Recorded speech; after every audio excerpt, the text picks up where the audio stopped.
बिस्मिल्लाहिर्रहमानिर्रहीम, अस्सलाम वालेकुम। मैं हूँ ईसा नकवी। हफ्ता 30 नवंबर का आगाज हो गया है। मेरे साथ मौजूद है चेयरमैन सुन्नी इत्तेहाद काउंसिल साहबजादा हामिद रजा। गुज़िश्ता 8 दिनों में 22 नवंबर से ऑनवर्ड जो कुछ पाकिस्तान में हुआ उस पे सब हैरान है, शशदर है। एक हंगामा खेजी थी इस तमाम वक्त के दौरान, और उसके बाद हमारे सामने एक ऑल टुगेदर नया सियासी मंजरनामा मौजूद है। पाकिस्तान तहरीक इंसाफ एक एहतजाज फाइनल कॉल के नाम पर लेकर आई। उसके साथ जो कुछ हुआ वफाकी दारुल हुकूमत इस्लामाबाद में, उसकी आफ्टर मैथ में बहुत कुछ हो गया है। सवालात हैं जिनका सिलसिला खत्म नहीं हो रहा, और अब बहुत सारे सवालात हैं जो साहबजादा हामिद रजा से रिलेटेड भी हैं, पाकिस्तान तहरीक इंसाफ की पंजाब की लीडरशिप से रिलेटेड भी हैं। हामिद रजा साहब, आगाज तो मेरा ख्याल है यहाँ से कर लेते हैं कि आपका इस्तीफा आ गया। एक ऐसे शख्स का इस्तीफा आ गया जिस पर इमरान खान ने इतना एतमाद किया कि सुन्नी इत्तेहाद काउंसिल के सामने अपने को 300 मेंबर्स, इलेक्टेड मेंबर्स रख दिए कि ये सुन्नी इत्तेहाद काउंसिल के प्लेटफॉर्म से एमएनएज और एमपीएज होंगे। पंजाब में, खैबर पख्तूनख्वा में और वफाक में, कौमी असम्बली में तमाम के तमाम सुन्नी इत्तेहाद काउंसिल के लोग, एक शख्स जिसके एक दस्तखत से या एक हुक्मनामे से, एक इंस्ट्रक्शन से उनके वोट जो है कि किसको देना है किसको नहीं देना, ये मुतासिर हो सकते थे। तो एतमाद का ये आलम, उस शख्स का इस्तीफा तो कोई तवक्को नहीं कर रहा था। आपने पॉलिटिकल कमेटी से, कोर कमेटी से और कौमी असेंबली से भी इस्तीफा देने का ऐलान कर दिया, वो भी ऐसे वक्त में जब इंसानी हकूक कमेटी के चेयरमैन हैं आप, और आप इस वक्त तहरीक इंसाफ का मुकदमा कि एहतजाज का हक क्यों नहीं दिया गया जो आइन के मुताबिक है, सबसे बेहतर अंदाज में लड़ सकते थे, इस्तीफा क्यों दिया?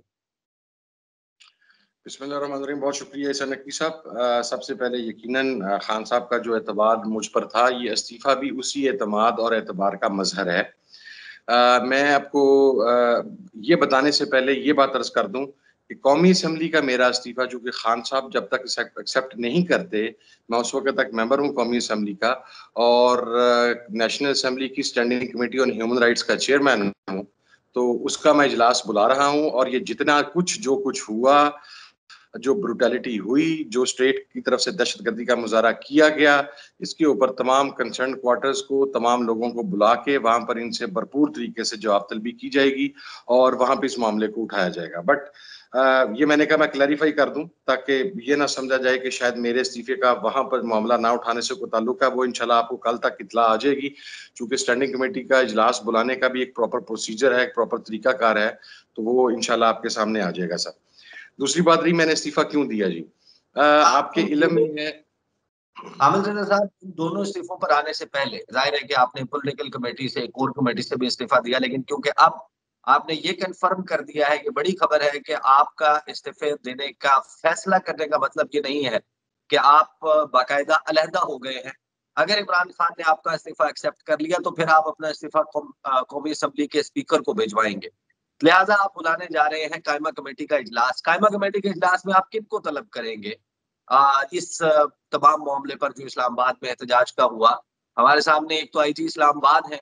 आईजी इस्लामाबाद जो आपकी जमात को, तहरीक इंसाफ को, जिनके साथ आप इत्तेहादी हैं, उनको बलवाई कहकर, जत्था कहकर और जो कुछ कहकर बुलाते हैं वो आपको मालूम है। किस किस को आपने तलब करना है इसमें? सर उसके अंदर जाहिर है होम सेक्रेटरी आएंगे, उसके अंदर आईजी पंजाब आएंगे, उसके अंदर आईजी इस्लामाबाद आएंगे, उसके अंदर आरपी और रावलपिंडी आएंगे, उसके अंदर हम इंशाल्लाह डीजी रेंजर्स को भी बुलाएंगे, उसके अंदर तमाम सिक्योरिटी के जो इदारे थे जिनके पास उस वक्त सिक्योरिटी मौजूद थी वहां की, वो सब आएंगे, वो सब चीजें वहां पर आके जवाब देंगे सर। इंटीरियर सेक्रेटरी भी? इंटीरियर सेक्रेटरी भी बिल्कुल जी। तो इन तमाम लोगों को बुला के आप, यानी आप ये कह रहे हैं कि ये कंफर्म कर रहे हैं कि इस्तीफे देने का ये मतलब नहीं है कि आप ये सब कुछ नहीं करेंगे, आप जो है वो कायमा कमेटी का इजलास बुलाने वाले हैं। तो आप तो टेक्निकली, आप समेत आप तमाम मेंबर्स रूपोश हैं, आप लोग तो गायब हैं, आप लोग तो मंजर आम पर नहीं है। आप लोग कब आने का इरादा रखते हैं इस्लामाबाद? जी बिल्कुल, मैं पहली बात तो तस्दीक कर दूं जी कि इस्तीफा मैंने खान साहब को देना है, कौमी असम्बली वाला, और जब तक खान साहब वो एक्सेप्ट नहीं करते तो मैं उस वक्त तक एमएनए हूं और अपनी जिम्मेदारियां पूरी करूंगा अब हैसियत चेयरमैन कायमा कमेटी भी, और उस हवाले से मैं आपको बता दूं जी, हम वो पूरा प्रोसीजर फॉलो कर रहे हैं। इंशाल्लाह इन अ डे और टू आपको उसकी इतला आ जाएगी। तो मैं कंफर्म कर रहा हूँ कि हम कैमा कमेटी इंसानी हकूक का इजलास कॉल करके ये सारा मामला वहां पर उठा रहे हैं। दैट इज नंबर 1 जी। नंबर 2, जो ये सवाल है कि इसके अंदर इसके मुहर्रिकात हम तमाम उनके साथ लॉजिक्स के साथ वहां पर तमाम चीजें मंगवाएंगे और फिर उसके बाद जाहिर है whoever is the person who is culprit and जो रिस्पॉन्सिबल है, मेरी तरफ से वो रिस्पॉन्सिबिलिटी उसके ऊपर फिक्स कर दी जाएगी। आई बिलीव जिस वक्त मुझे इंसानी हकूक की कमेटी का चेयरमैन बनाया जा रहा था तो उस वक्त भी खान साहब का एतमाद ये था कि इंतहाई ब्लंड, इंतहाई बोल्ड और इंतहाई ताकतवर आदमी को बनाना है जो इन चीजों के ऊपर एक्शन भी ले सके। तो शायद 1 महीना भी नहीं हुआ मुझे भी बने हुए, तो टाइम मेरा आ गया है। वो उसका रिजल्ट आपको इंशाल्लाह अगले 2 दिन के अंदर अंदर या 3 दिन के अंदर मैक्स आपको आपके सामने आ जाएगा जी इंशाल्लाह। तो मुझे ये बताइए कि इख्तियारात क्या होते हैं कायमा कमेटी के बतौर कायमा कमेटी? क्या आप जो मुतालबा है तहरीक इंसाफ का FIRs देने का, जितने भी लोग वहां पर ऑपरेशनल सतह पर या डिसीजन मेकिंग की सतह पर इन्वॉल्व थे, जिनके खिलाफ कहा है कि आपने FIRs देनी है, क्या ये इंस्ट्रक्शन कायमा कमेटी दे सकती है? सर कायमा कमेटी दे सकती है, मेरा इस्तेहकाक है। जो मेरे इख्तियारात हैं वो भी आप ना पूछें, इसलिए कि फिर उन इख्तियारात को काउंटर करके स्ट्रेटजी तैयार कर ली जाएगी। मेरे इख्तियारात इवन मैं जुडिशियल ऑर्डर भी पास कर सकता हूँ, ठीक है? आप सो जुडिशियल ऑर्डर पास कर सकते हैं? पास कर सकते हैं। They have to answer each and everything there sir. आपके सामने आ जाएगा बिफोर टाइम। मेरा ख्याल है ज्यादा बात नहीं करनी चाहिए, ज्यादा मुनासिब नहीं है, कुछ चीजें पब्लिक फोरम पर करने वाली नहीं होती, लेकिन आप तसल्ली रखें इंशाल्लाह नहीं, रिजल्ट अच्छा, आपके सामने आएगा। सही, ठीक है। इमरान खान से मुलाकात का कब इरादा रखते हैं? सर जिस दिन अब मैं थ्रू कोर्ट जाऊंगा, क्योंकि अभी जाहिर उन्होंने मुलाकात बंद करवाई हुई है। अभी चूंकि मेरे ऊपर खुद दहशतगर्दी के 7 पर्चे हो गए हैं, 24 से लेके 4 को फैसलाबाद में हो गए हैं, रास्ते में एक आध 2-3 हुए हैं और उनकी मैं अपनी जमानतों में लगा हुआ हूँ। तो लेकिन जमानत हो ना हो, बहरहाल मैं हाई कोर्ट में जा रहा हूँ। खान साहब से मुलाकात के हवाला से रिट दायर कर रहा हूँ। वो फिर जब भी कोर्ट ऑर्डर्स आएंगे तो मैं जाऊंगा मिलने के लिए, और अगर उससे पहले खान साहब को पार्टी लीडरशिप से मुलाकात की इजाजत दे दी गई तो फिर जाहिर है उसके अंदर जाऊंगा। सही, मुझे ये बताएं कि पंजाब से अब अगेन इस्तीफा वाला बात हम करते हैं, पॉलिटिकल कमेटी, कोर कमेटी, इख्तलाफ कहाँ हुआ, क्या हुआ? मुझे ये बताएं कि पंजाब से काफिले लेकर आने थे, MNAs और MPs को कहा गया था 10,000 5,000 बंदा लेकर आना है, तो कहाँ थे पंजाब वाले?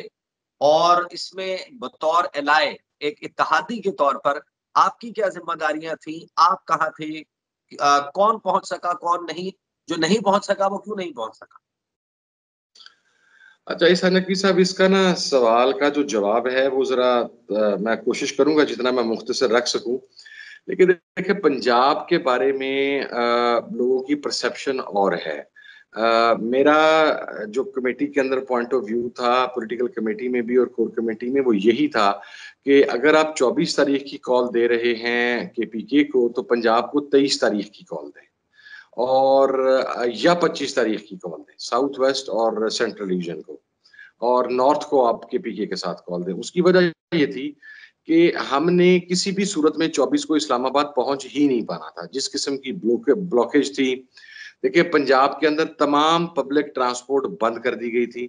आपने जो बंदा पहुंचाना होता है किसी भी तहरीक के दौरान, किसी भी मूवमेंट के दौरान, वो आप जाहिर है साइकिल्स के ऊपर तो नहीं पहुंचाते ना, उसके लिए आपको बसेस चाहिए, कोस्टर्स चाहिए, आपको वैन्स चाहिए, आपको इसी तरीके से गाड़ियां चाहिए। अब उसके अंदर आपकी बसेस, कोस्टर्स और वैन्स वो तो तीनों बंद हो गई, चूंकि पंजाब की इंतजामिया ने तमाम जो अड्डे थे उनको ये ऑर्डर जारी कर दिया कि जिस किसी ने को गाड़ी देने की कोशिश की उसका अड्डा सील कर दिया जाएगा, और अड्डे वैसे भी कनाते हैं टेंट लगा के तो बंद कर दिए गए 1 दिन पहले। So that facility was taken out. दूसरी चीज आ गई, अब आप आते हैं छोटी व्हीकल्स के ऊपर, कार्स के ऊपर, होंडा, टोयोटा, जो भी जितनी गाड़ियां ब्रांड्स हैं पाकिस्तान में, आल्टो, वोल्टस, जो भी। अब उसके ऊपर अगर आपने इतनी बड़ी गैदरिंग लेके आनी है तो जाहिर है जो आपके सिटी के अंदर जो आपके रेंट ए कार के ऑफिसेज हैं आप वहां से रब्ता करते हैं। मैं अपने आप को बताता हूं कि हमने 400 गाड़ी का पेमेंट की रेंट ए कार के लिए, और 23 तारीख की सुबह उसमें से 381 जो हैं उन्होंने पैसे वापस कर दिए, इसलिए कि फैसलाबाद के और पंजाब के तमाम रेंटेड ऑफिसेज के ऊपर पुलिस पहुंच चुकी थी और उन्हें कहा गया कि अगर आपके ऑफिस से कोई गाड़ी गई तो आपका लाइसेंस भी कैंसिल कर दिया जाएगा और उस गाड़ी के डैमेज भी आपके रिस्पॉन्सिबिलिटी होगी और वो गाड़ी वापस भी नहीं आएगी, वो भाग के सरकार तहवील में ले ली जाएगी। सो रेंट ए कार की तरफ से देयर वाज नो वन जो अपनी गाड़ी इस कंडीशन और इतनी टर्म्स एंड कंडीशंस के बाद आपको देने के लिए तैयार होता। तो ये दूसरा आपका रास्ता भी बंद हो गया सर। तीसरा रास्ता भी ये था कि हर एमएनए और एमपीए अपने हलके के अंदर जो उसके वोटर्स हैं, जो उसके सपोर्टर्स हैं, जो वहां पर ताकतवर लोग हैं, जिनके पास गाड़ियां हैं, उनसे रिक्वेस्ट करें और जो उन एमएनए एमपीए के पास अपनी गाड़ियां हैं वो उसको प्रोवाइड करें। तो वो सब कुछ किया गया सर। मैं आपको अपना बता सकता हूँ, अपने तीनों एमपीएस हसन जका न्याजी, चौधरी असद महमूद और हाजी बिशारत डोगर, हमारा 24 तारीख का प्लान था डाइवो मोड़ से निकलने का, सॉरी अलाइड मोड़ से, जो कि मेरे हल्के के अंदर है, और अलाइड मोड़ के ऊपर कंटेनर्स लगा के उस रोड को सील कर दिया गया। बट हमने फिर भी उसके बावजूद गाड़ियां दूसरी साइड पे पहुंचा के हम पूरे कॉन्वॉय की सूरत में निकले। 3-3.5-4 हजार लोग थे वहां पर और 11 किलोमीटर हम सरगोदा रोड पर वॉक करते हुए मोटरवे इंटरचेंज पर पहुंचे, जो कि मेरे हलके में है। मोटरवे इंटरचेंज जहां से स्टार्ट होती है वो हल्का दूसरी साइड से डॉक्टर निसार साहब का है, इस साइड से मेरा है। समाना गांव और नलका कोहाला ये दो गांव हैं जो एंड है, उससे आगे मोटरवे इंटरचेंज है और आगे से डॉक्टर निसार साहब का लेफ्ट साइड पे और राइट साइड के ऊपर जुनेद सही साहब का और अली अफजल सही साहब का हल्का है। तो हम वहां तक पहुंचे, बदतरीन शेलिंग थी। इसी दौरान रास्ते में हमें पुलिस ने गिरफ्तार करने की कोशिश की, उसकी फुटेजेस आई।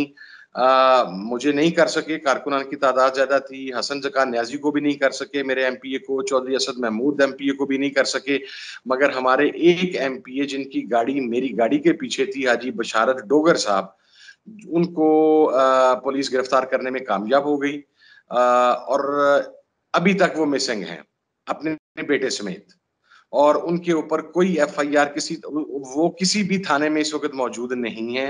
वो मिसिंग हैं 24 तारीख की सुबह से ले अब तक। हम बहरहाल वहां पहुंचे, पुलिस की शेलिंग चलती रही, तमाम मनाजर टीवी ने दिखाए, सब कुछ होता रहा। दूसरी साइड पे डॉक्टर निसार साहब का कॉन्वॉय था, जुनेद शाही साहब का कॉन्वॉय था, फैसलाबाद के डिफरेंट एमपीएस थे, शेख शाहिद साहब थे, आदिल परवेज गुजर साहब थे जो डिस्ट्रिक्ट फैसलाबाद के प्रेसिडेंट हैं पीटीआई के, अली सरफराज, चंगेज खान काकड़, तमाम लोग वहां पर मौजूद थे। जब हम शाम 6-7 बजे तक उस मोटरवे इंटरचेंज को नहीं खुलवा सके, उसकी एक वजह यह भी थी कि फैसलाबाद कमालपुर इंटरचेंज के बाद जो मेन इंटरचेंज है, दूसरी इंटरचेंज आती है साहिया वाला इंटरचेंज, साहिया वाला पर भी ब्लॉकेज थी। तीसरी इंटरचेंज आती है सांगला हिल और पिंडी बटिया इंटरचेंज। सांगला हिल इंटरचेंज पर भी कंटेनर रखे गए थे, पिंडी बटिया भी कंटेनर रखे गए थे, सालम कंटेनर रखे गए थे, बेरा कंटेनर रखे गए थे। तो हमारे लिए ह्यूमनली पॉसिबल नहीं था कि हम एक के बाद एक बैरियर इतनी बड़ी तादाद में तोड़ते जाते, और हमारे पास गाड़ियों की तादाद भी 40 से 50 अवेलेबल थी और इतनी गाड़ियों के अंदर 3-4 हजार बंदा नहीं ले जाया जा सकता था, but we did our level best. उसके बाद जनाब हम वहां से निकले, हमने गाड़ियां निकाली, मुख्तलिफ रूट तलाश करने शुरू किए। मैं पहुंचा सांगला हिल, चूंकि मेरा आबाई कुछ रकबा और मेरा ससुराल भी उसी साइड पे है। सांगला हिल से हम एक स्लिप रोड से पिंडी बटिया पहुंचे, वहां से हम स्लिप रोड से हाफजाबाद पहुंचे, लोकल लिंक रोड से। वहां से हम मंडी बाबुद्दीन तक तो पहुंच गए, लेकिन फिर मंडी बाबुद्दीन से किसी एक गांव से भी हमें कोई कच्ची सड़क भी नहीं मिल सकी। So we came back to Faisalabad. यहाँ से हमें पता लगा चिन्योट से, हम चिन्योट पहुंचे, चिन्योट पे दरिया का पुल बंद था। उसके बाद बवाना गए, वहां पे भी दरिया का पुल बंद था। उसके बाद सुल्तानपुर एक जगह है जंग से पहले, वहां से हम स्लिप रोड से, छोटे रोड से, लोकल रोड से निकले।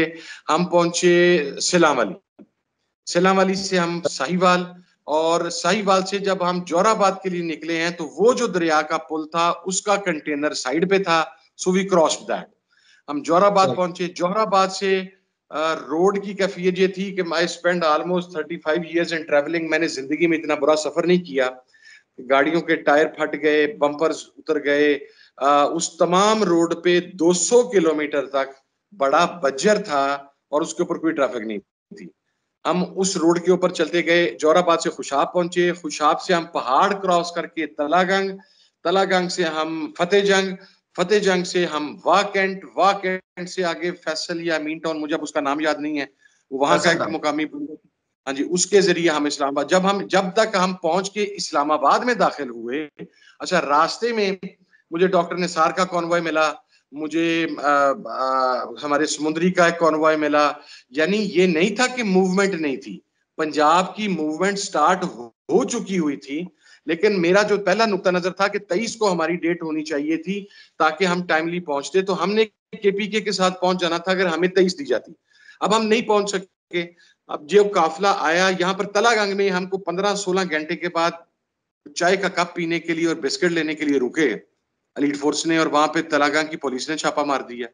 वहां पर अब 7-8 MNAs थे, वहां पर कोई 9-10 MPs थे, कोई 70-80-100-150 गाड़ी का कॉन्वॉय था, हर एक के कॉन्वॉयज अलग थे, एक दूसरे से मिल रहे थे। उन सबको वहां से वो चाय बिस्किट सारा छोड़ के भागना पड़ा। उसकी वीडियो फुटेजेस तमाम कारकुनान के पास मौजूद है।